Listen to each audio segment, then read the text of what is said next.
ওম অখণ্ড সংহিতা বা শ্রী শ্রী স্বামী স্বরূপানন্দ পরমহংসদেবের উপদেশ বাণী ও নবিংশ খণ্ড। শিষ্যের কর্তব্য। জঙ্গলবাড়ির নিবাসী একটি অখণ্ড দীক্ষিত যুবক অনেকগুলি প্রশ্ন জিজ্ঞাসা করিতে আসিয়াছে। শ্রী শ্রী ভবানী তাহার প্রশ্নের উত্তরে বলিলেন, যে শ্রম আমি জগৎবাসীর জন্য আবাল্য কাতরে করে যাচ্ছি, সেই শ্রম তোমরা জগৎবাসীর জন্য জীবনের কতকটা অংশ হলেও করবে না, এটা তোমাদের পক্ষে অন্যায় হবে।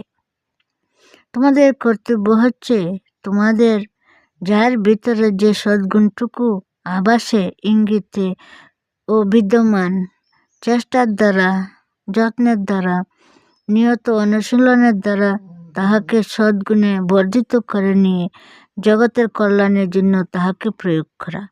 শিষ্যের কাছে গুরু এইটুকুই প্রত্যাশা করেন, পুত্রের কাছে পিতা এইটুকু আশা করেন।